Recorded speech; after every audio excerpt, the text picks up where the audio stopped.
A paz do Senhor, meu querido irmão, a paz do Senhor, minha querida irmã. Que alegria podermos estar mais uma vez juntos para estudar mais um pouco acerca da palavra do Senhor. Hoje estaremos estudando Deuteronômio, capítulo de número 19, e estaremos falando um pouco acerca das cidades de refúgio. Eu agradeço a Deus pelo rico privilégio que Ele me dá de mais uma vez estar entrando na sua casa. Aqui quem vos fala é o evangelista Joel Ramos e hoje nós estaremos estudando mais uma porção da palavra do Senhor. Queridos irmãos, eu louvo a Deus também pela vida da minha pastora presidente Loide Ramos e do meu pastor Gedeon Júnior. Vamos então entender um pouco sobre o que são as cidades de refúgio. Queridos, Deus havia ordenado que fossem designadas 6 cidades de refúgio, 3 de cada lado do Rio Jordão, conforme Números 35. E nós podemos observar que foram definidas algumas cidades de refúgio: Bezer, Ramote, Golã, Quede, Siquém e Hebrom. Essas cidades elas eram bem localizadas de modo que quem delas precisasse conseguisse chegar nelas em curto espaço de tempo. Essas cidades de refúgio elas serviriam de asilo para os homicidas que tivessem uma conduta criminosa sem intenção ou uma conduta culposa, como diz lá em Números 35:15. E aí, para a gente entender direitinho essa questão, a gente traz para os nossos dias atuais. Segundo o Código Penal brasileiro, lá em seu artigo 18, nós temos um crime doloso quando o agente quis o resultado, que é o que a gente chama no direito de dolo direto, ou quando esse agente assumiu o risco de produzi-lo, que é o que a gente chama de dolo eventual. E aí a gente tem também a figura do crime culposo, que é quando o agente dá causa ao resultado por imprudência, que é uma forma precipitada e sem cautela, negligência, que é quando ele deixa de fazer algo que sabidamente deveria ter feito, ou imperícia, que é quando ele não sabe praticar determinado ato. Do mesmo modo, Deus em sua lei definiu quais seriam os casos de crimes dolosos e culposos. Isso pode ser visto ali em Números 35, 16 ao 23. De modo que, nos crimes intencionais ou dolosos, o homicida deveria ser morto. Diferentemente, nos crimes culposos ou crimes não intencionais, o homicida faria jus a um benefício. Ele poderia se asilar em uma cidade de refúgio.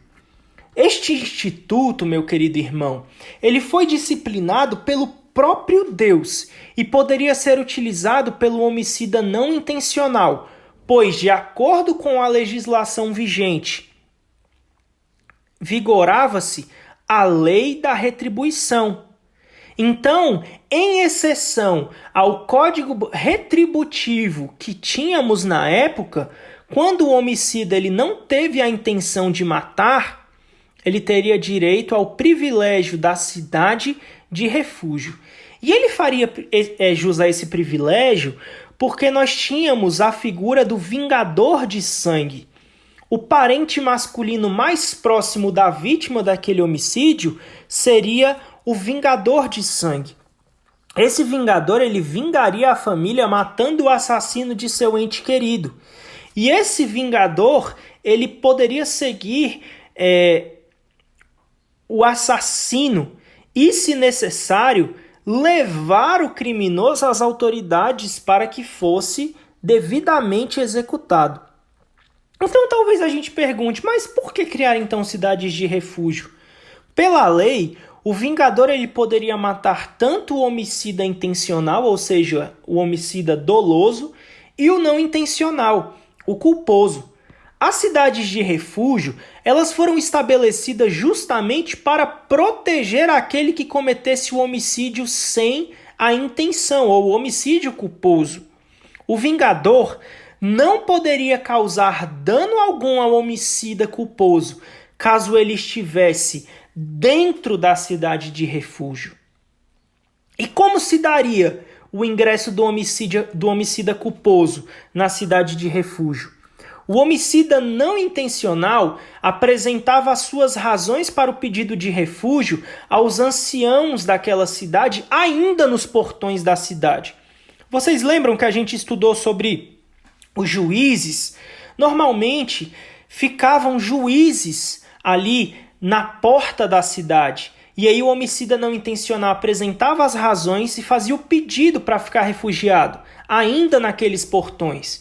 Assim, os anciãos analisavam a causa de pedir e, caso entendessem que o caso era de homicídio involuntário, o homicida recebia asilo, tendo proteção dentro dos muros da cidade. Importante destacar, meu querido irmão, que a saída da cidade por parte do homicida autorizava o vingador de exercer o seu direito de vingança. Por outro lado, em casos de homicídio não intencional, os anciãos não poderiam entregar o homicida ao vingador. Só que talvez você pergunte, e quando esse homicida teria restabelecido a sua liberdade? Então vamos lá. O homicida teria que ficar ali na cidade de refúgio até que ele fosse devidamente julgado pela congregação. Neste julgamento haveria uma análise do caso concreto. Por exemplo, se houve intenção ou houve premeditação. Se o julgamento reconhecesse o homicídio culposo, o homicida deveria ficar na cidade de refúgio até que o sumo sacerdote, que estava no posto à época do fato, morresse. Cumprindo-se esses dois requisitos, extinguia-se a punibilidade e o vingador não mais poderia matar o homicida não intencional, e ele retornaria à sua terra. Só que, meu querido irmão, as cidades de refúgio, elas têm uma simbologia muito grande. E nós precisamos entender uma coisa. O apóstolo Paulo, ele nos diz em determinado momento, lá em Colossenses, que a lei era sombra das coisas futuras. Em outro momento, ele nos mostra que a lei nos serviu de aio para nos conduzir a Jesus, para que pela fé nós fôssemos justificados. As cidades de refúgio são carregadas de simbologia, e assim como toda a lei, elas apontam para Cristo. Meu querido irmão, através das cidades de refúgio, Deus queria demonstrar que Cristo é o nosso refúgio. É somente em Cristo que nós encontramos refúgio. As cidades de refúgio também queriam demonstrar que, para quem está em Cristo, não há condenação. Você se lembra que quando ele estava dentro da cidade de refúgio, quando o homicida culposo estava dentro da cidade de refúgio, ele não poderia ser morto? Justamente porque não haveria condenação para quem estivesse dentro daquela cidade. E não há condenação para aquele que está em Cristo, como Paulo bem nos explica em Romanos 8. E por fim, nós precisamos compreender que Cristo também demonstra que, com a sua morte, o eterno sumo sacerdote já morreu. Logo, a dívida de morte foi paga e nós estamos livres para viver a nossa vida longe do pecado. Então, meu querido irmão, as cidades de refúgio, elas são carregadas dessa simbologia totalmente especial. Totalmente especial. Então, meu querido, nós precisamos compreender que Deus, ele tinha formas de falar conosco através da lei. Toda a lei apontava para Cristo. Toda a lei demonstrava que um dia o Filho de Deus viria para morrer por toda a humanidade. E assim, nós não mais precisamos nos esconder na lei. Pelo contrário, agora nós estamos em Cristo, justificados por intermédio de Jesus. A lei foi cumprida na cruz do Calvário e hoje nós temos a nossa salvação através de uma nova aliança, não por obras para que ninguém se glorie, mas por graça e misericórdia, sendo um dom gratuito de Deus. Meu querido, que Deus te abençoe. Eu espero que você tenha entendido aquilo que nós falamos hoje e que você possa guardar essa palavra no seu coração. A paz do Senhor e que Deus te abençoe.